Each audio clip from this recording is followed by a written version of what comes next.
TGS Radio. L'invité de la rédac. Bonjour Manu, bonjour à tous et bonjour à Pascal Duprat, donc notre invité ce matin, l'entraîneur de l'ETGFC, à la veille de ce match, de ce choc face à l'Olympique Lyonnais. Bonjour Pascal. Bonjour Sébastien. Alors déjà merci d'être avec nous, d'être notre invité. On a eu peur, à vrai dire, que vous vouliez plus répondre à nos sollicitations, maintenant que vous faites 1,75 million de téléspectateurs le dimanche soir sur Canal+. Canal Football Club, vous étiez invité la semaine dernière, une bonne expérience? Oui, une très bonne expérience, oui, mais bon, les 1 700 000 et quelques téléspectateurs, c'est pas que de mon ressort.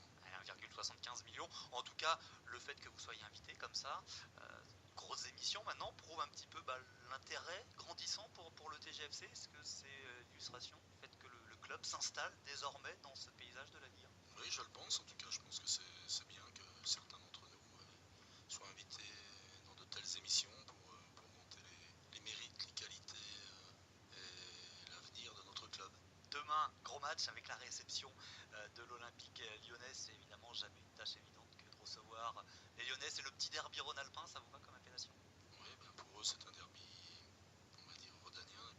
Et pour ma part, c'est plutôt du côté des Alpins que je me place. C'est évidemment pas dans une situation confortable que vous allez recevoir l'Ogre Lyonnais, puisque le TGFC est lanterne rouge. Est-ce que c'est une situation, même si on n'est qu'à la 4e journée demain, c'est une situation qui vous inquiète déjà? Non, c'est pas une situation qui me rassure, ça c'est sûr. Maintenant, ce qu'elle m'inquiète, oui, à mon avis trop tôt pour s'inquiéter. Il faut prendre la mesure de la tâche qui est la nôtre, se dire que bien malheureusement et malgré les contenus, parce que j'ai considéré que 2 mi-temps et demi étaient de qualité, malheureusement la première mi-temps contre Rennes était catastrophique. Donc aujourd'hui on compte un point en 3 journées, c'est pas suffisant. On va essayer de se reprendre dès demain contre Lyon. Le fait que l'Olympique Lyonnais ait joué et en plus ait été éliminé en Coupe d'Europe au milieu de la semaine, c'est un plus, c'est un avantage pour vous? Non, je pense pas que ce soit un avantage. À cette période de la saison, les équipes sont prêtes, quasi prêtes. Et l'OL a fait une bonne préparation justement pour préparer ce préliminaire de Ligue des Champions. Donc ils ont 2 matchs de plus dans les jambes. Et c'est plutôt de ce côté-ci que je vois les choses, à savoir une équipe qui est peut-être plus rodée que la nôtre. L'actualité, c'est évidemment ce match, cette affiche demain, mais aussi le mercato qui va bientôt se terminer le 2 septembre, minuit ou 23h59. Est-ce que le mercato pour le TGFC est déjà terminé? C'est plutôt du côté des dirigeants qu'il faut aller vous renseigner. En tant qu'entraîneur, est-ce que vous aimeriez qu'il ne soit pas terminé? Autrement dit, est-ce que vous espérez, est-ce que vous attendez encore d'autres joueurs d'ici au 2 septembre au soir? Il faut savoir simplement considérer l'effectif actuel, donc ne pas le pénaliser, ne pas braquer les joueurs.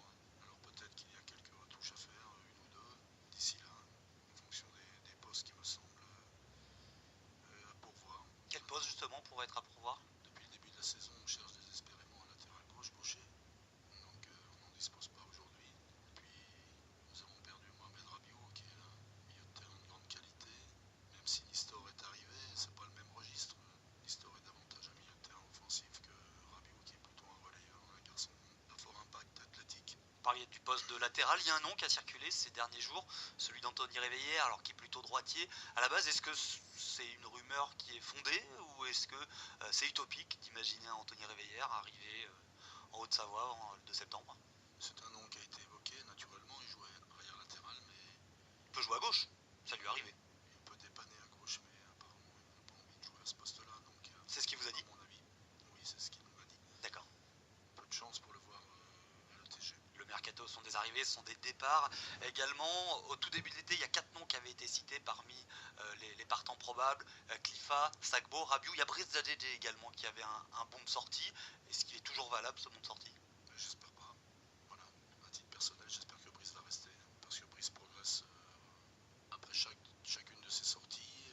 Parce que Brice est un joueur confirmé de Ligue 1 aujourd'hui. Et je pense qu'il serait de bon temps de le garder ici, de le prolonger pour peut-être le voir partir plus tard. Mais on a besoin de lui pour rester en Ligue 1. Donc, si vous me posez la question, moi je vous réponds, j'espère que Brice va rester.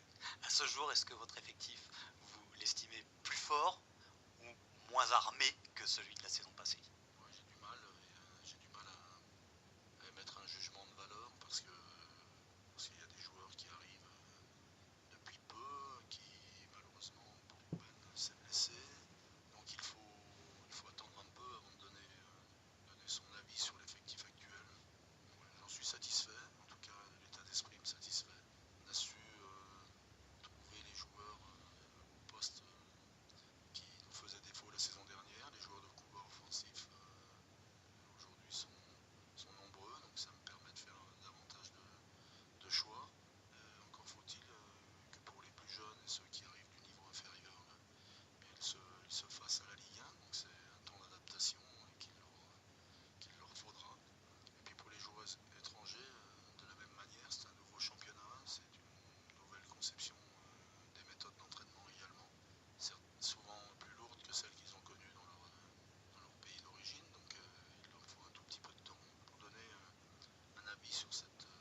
sommes à presque 3 mois jour pour jour de la finale de Coupe de France, avec un petit peu plus de recul maintenant. Qu'est-ce que vous en retenez? Qu'est-ce que vous en gardez? Des bons souvenirs malgré tout, avant la déception?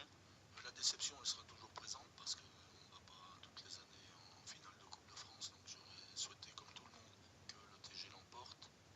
Cela dit, c'est beaucoup de fierté eu égard aux attitudes des joueurs sur le terrain. Je parle des joueurs des deux équipes, la qualité du match, les attitudes également du public et notamment du public des Pays de Savoie. On ne le souligne pas assez. Ces spectateurs se sont formidablement comportés et leur attitude à la fin du match, alors qu'on vient juste de perdre, encaissant un but dans les dernières minutes, quand on les voit debout et quand on les entend nous applaudir pendant 5 minutes, très franchement ça vous fait chaud au cœur et c'est ce que je vais retenir de cette finale de Coupe de France, la joie qu'on a procurée, pardon. Dernière question, Pascal Duprat, concernant votre cas personnel, après la Coupe de France, justement, vous avez quitté hésitant en tout cas, ou laissant planer le doute concernant votre avenir, vous êtes finalement bien là, présent sur le banc de touche de l'ETGFC pour cette saison. Qu'est-ce qui vous a décidé? Moi j'avais qu'une exigence, l'exigence de garder mon staff auprès de moi, voilà.